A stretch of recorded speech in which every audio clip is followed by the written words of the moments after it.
Are you looking for an athletic scholarship? You're in the right place. This is the Recruit Me Athletic Scholarship Podcast, the longest-running podcast on recruiting and athletic scholarships. We're here to help your family navigate the recruiting road all the way to an athletic scholarship. He's a recruiting expert and a dad of 2 college athletes. He has a wealth of experience to share. Here's Recruit Me CEO, Brent Hanks. Welcome to episode 401 of the Athletic Scholarship Podcast. The Athletic Scholarship Podcast is the world's longest-running recruiting education podcast. The Athletic Scholarship will give you 15 minutes that will change your athletic scholarship future. This week, I got a text from a father of a high school athlete that reminded me of myth number 1 about athletic scholarships. These myths are part of the Recruit Me 3.0 Athletic Scholarship System Manual. There is a list in the Recruit Me 3.0 System Manual that include 10 myths and truths about those myths. Go to recruit-me.com to get your own Recruit Me 3.0 System Manual, workbook, and worksheets that will provide you with a DIY system that will save you time, money, and anxiety as you start and navigate your recruiting journey. The Recruit Me 3.0 system is only $39. Myth number 1 about recruiting is, if my child is good enough, the college coaches will find him or her. The truth in the Recruit Me 3.0 manual says, a very small percentage of high school student athletes receive scholarships because the coach happened to find him or her. Only the top-line athletes, the top 100 or so nationally, receive enough national media recognition that they are automatically recruited without having to make an effort. The other 99+% have to take initiative to contact schools where they may have interest. Most schools' recruiting budgets are limited, and coaches rely on you to contact them first. They don't have the time or the budget to travel around the country to see your student athlete compete. Videos, stats, references, and the like become key tools for the coach in the recruiting and evaluation process. Parents, you might think that it is too self-promoting to make the initial contact with a coach and to market your child. However, this is the norm. If you don't do it, other student athletes will get the scholarships because they and their parents have made the effort and received the attention. Coaches these days expect you to do this. It is an acceptable practice. Last week, a friend of mine texted me that his son was named to his high school's conference's all-conference first team for basketball and an all-district team. I had been to some of his games and watched his son play a few times this year and last year, and he certainly earned the all-conference award and the all-district awards. His son missed his sophomore year because of an injury and had to give up his baseball career because of a shoulder injury. As his senior year started, the student athlete didn't seem to have any aspirations to play basketball in college. And I'm not sure if he's fully sure he wants to play now. But when a kid has success, both the player and the parents get more excited about the possibilities on continuing their sports careers in college. As I've said many times, everyone has their own time frames and journeys in recruiting. My sons had different time frames on when they realized that they could play in college and that they wanted to play in college. Parker, my older son, a 2018 high school graduate, started talking about his options to play in college after his sophomore year high school season, and then in the summer between his sophomore and junior year of high school. He played for a junior Sunbelt team, Team Missouri, and he pitched against a team from Tennessee with players a year older than him. And most, if not all, were committed to NCAA Division I baseball programs. Against Tennessee, Parker gave up 1 solo home run in 3 innings and came away with a higher feeling about his opportunity to pitch in college. He continued to pitch well in that tournament and the rest of the summer. That is when we started contacting college coaches. Parker's interest and desire continued to grow and develop that summer. Sutton, my younger son, a 2022 high school graduate, is now at the NAIA level, Columbia College, as an outfielder. His desire and realization to play in college developed in the middle of the summer between his junior and senior year of high school. Sutton's speed had made him a good high school and club team player in previous seasons, but his total game came together, his speed, his hitting, and his defense and his arm strength merged. We started contacting college coaches after the first month of his junior year club season. Sutton's recruitment journey lasted from June to September, when he committed to Columbia College right at the first of his senior year. I bring up my son's experiences just as 2 examples of when their lights came on and when they started contacting college coaches. In my friend's text, he was questioning why no college coaches had contacted his son or his son's high school coaches. Why no local college basketball coaches at the junior college level or the NAIA level hadn't asked about him.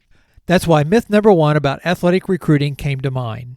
As the truth about myth number 1 says, you must contact college coaches. Most colleges and college coaches do not have the time or the budget to find all the recruits they need.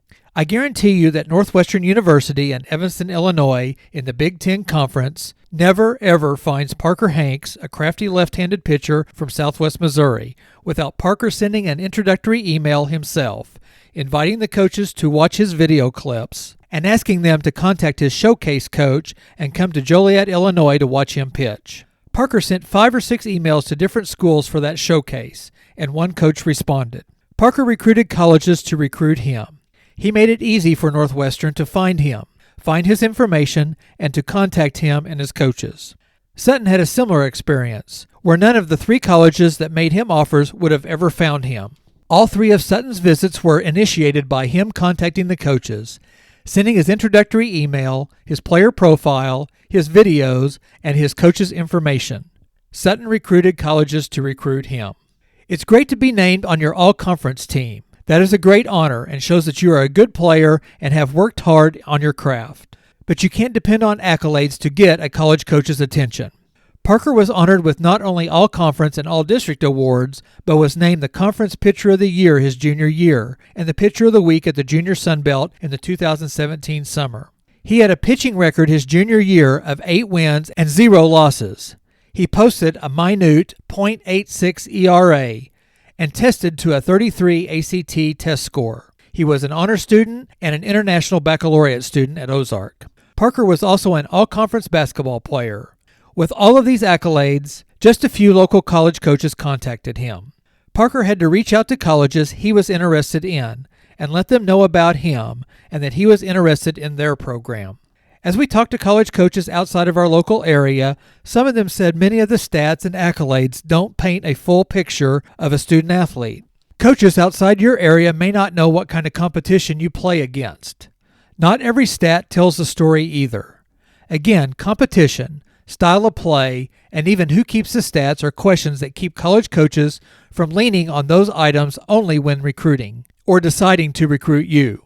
Coaches are going to pay attention to your awards and your stats if you contact them personally. College coaches want to hear from you, the student athlete. They want to know the player and the person they will be dealing with for 2 to 4 or 5 years. Your high school or your club coach's word is important, but the contact from you, the student athlete, is the most important. Sutton's portfolio was not as extensive as Parker's. Sutton lost his sophomore year of high school baseball to COVID.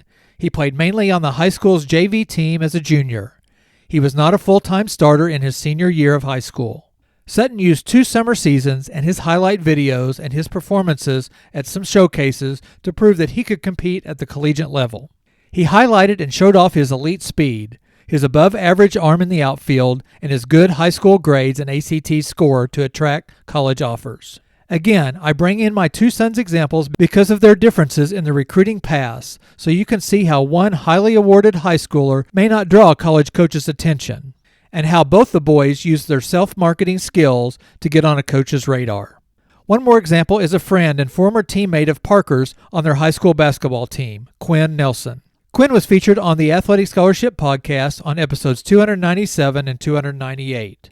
Quinn was a 3-year starter at Ozark High School. He won multiple all-conference and all-district awards and broke the Ozark High School three-point shooting record. He was recruited by just 2 local colleges at the NCAA Division II level, but was not recruited outside our area. Parker, Quinn, and the Tigers got a chance to play in the Bass Pro Tournament of Champions in 2018. That is a tournament that's held on the Missouri State University campus and draws high-level high school and academy teams from all over the country. Players like Alonzo Mourning, Bradley Beal, Jason Tatum, John Wall, Lonzo Ball, Ben Simmons, and Tyler Hansbrough and more have played in the tournament. The teams in the 2018 Tournament of Champions that Ozark played were Oak Hill Academy, Christ the King out of New York, and Wasatch Academy out of Utah. Quinn averaged 25 points a game as the Tigers played well versus the eventual champions, Oak Hill, then beat Christ the King from New York and lost on a last-second tip-in, I think it was a foul, to Wasatch. Quinn made the all-tournament team too. In the podcast interview, Quinn said that he received no new interest from college coaches. only more interest from the few colleges already interested in him. So my question is, why wouldn't Quinn get more inquiries when he played against the highest level of competition in a tournament where college coaches are watching, and he's playing against 4- and 5-star players, and he is playing in front of 8,000 to 10,000 fans showing his shooting skills? Quinn went on to set school records at Division II Southwest Baptist University, records in games played, minutes played, free throw percentage, and three-pointers made in a career. And he just finished his first season of professional basketball in Germany. Because of Parker and Quinn's recruitments, or maybe I should say lack of recruitment, I got involved in educating student athletes and families about recruiting. Both Parker and Quinn ended up at good colleges, and colleges that fit both their academic and athletic needs. But I know in both households there were questionings and anxiety about if we were on the right track for the boys. Another question in my friend's text was why local college coaches hadn't contacted his son after having an award-filled season. Local coaches should know the local programs, the local levels of competition, and the local players that get press or awards, but many don't. Remember, most college coaches for your sport are in the middle of their own college sports season, so their time is very limited. They have their own teams' practices, games, recruiting, and scouting of opponents. Many smaller colleges don't have big recruiting budgets and a big staff that may have a specialized recruiting coordinator. So 1 or 2 coaches may be doing all the jobs of a college coach, plus some college coaches teach classes, have fundraisers, and have a family of their own. The main point about depending on local college coaches to recruit you is don't. Don't bet on local college coaches to find you, and don't bet on any college coaches to just find you. Some may, but it is like betting on one number on the roulette wheel. A spin of the ball may fall on that number, but odds are very low. Bet on yourself and market yourself to college coaches at colleges and programs that fit you. If a college coach does pay you some attention, that doesn't mean that that coach, that college, or that sports program is a good fit for you. By contacting coaches, you raise the odds of getting recruited, and you raise the odds that you will find a good fit for you. Recruit colleges to recruit you. One of the many things that I have learned in the recruiting education world is that most families just expect the recruitment to just happen if the student athlete has a good or even a great high school or club season. They also feel that if their student athlete plays for a good program or against high-level competition, that coaches will just find them. College coaches do just find players, but it happens less than you think. You're in the sports world and you see athletes just have it.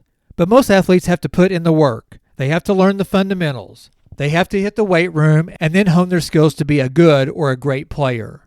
You know how to work if you are a student athlete, so take your work ethic and put it to use in your recruitment.